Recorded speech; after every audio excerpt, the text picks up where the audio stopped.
तर पेपरमध्ये प्रॉब्लेमला काय केलं आहे की चेंजेस दिले आहेत 0, 10, 20, 30, 40, 50, 60, 70, 80 आणि त्याचे ऑफसेट्स दिले आहेत. ओके, आणि त्यांनी काय सांगितलं आहे की by making of trapezoidal rule किंवा सिम्पसन्स रूल ह्या दोन्ही रूलनं तुम्हाला ह्याचे जे काही ऑफसेट्स आहेत तर एरिया फाइंड आउट करायचा आहे.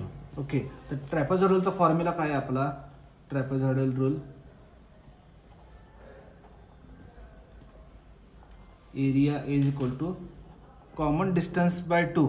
म्हणजे हे चेनीज जे आहे त्याच्यातलं किती अंतर दिसते कॉमन? 10 आणि 20 म्हणलं परत 10, 20 आणि 10 परत हे, तर ते डिस्टन्स असणार आहे डी डिस्टन्स.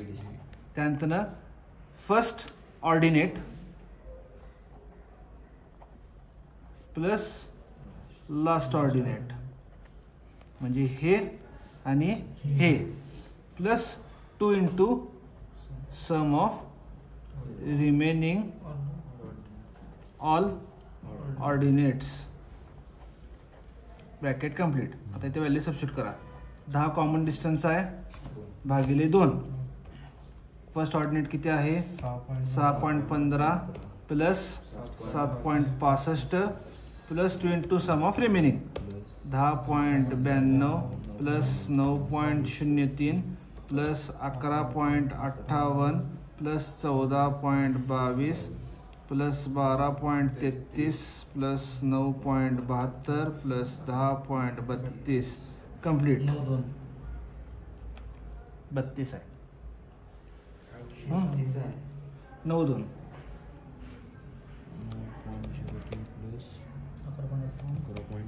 58 प्लस 14.22 प्लस 12.33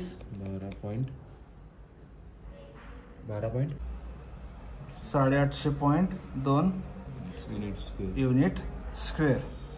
आता दुसरा जो आहे तो सिम्पसन्स रूल. तर सिम्पसन्स रूल काय आहे?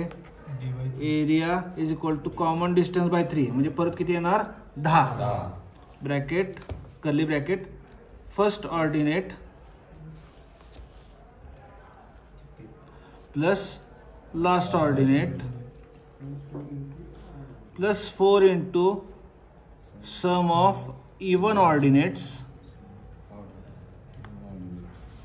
Plus 2 into sum of remaining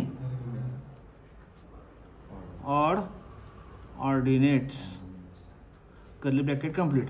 आता पहिली केस काय की ही जी कंडिशन आहे तुम्हाला, तर हे सिम्पसन्स रूल अप्लाय करताना तुम्हाला ऑर्डिनेट्स हे ऑडच लागतात. इवन असले तर अप्लाय करता येत नाहीत. ओके, तर आता D/3 किती आन्सर आलं तुमचं? हे कॉमन डिस्टन्स 10 आहे.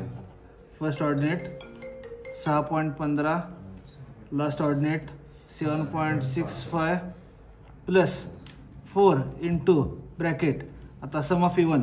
आता हे 1 नंबर 2 3 4 5 6 7 8 आणि हे 9, तर इवन 10.92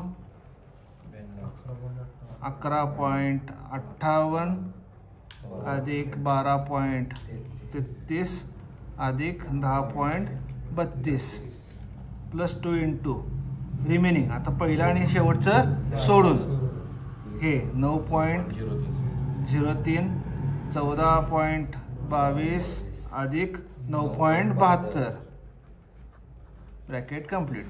किती येते व्हॅल्यू? फायनल आन्सर येतं ह्याचं. ही व्हॅल्यू सबस्टिट्यूट केलं कॅल्सीमध्ये 867.8 युनिट स्क्वेअर.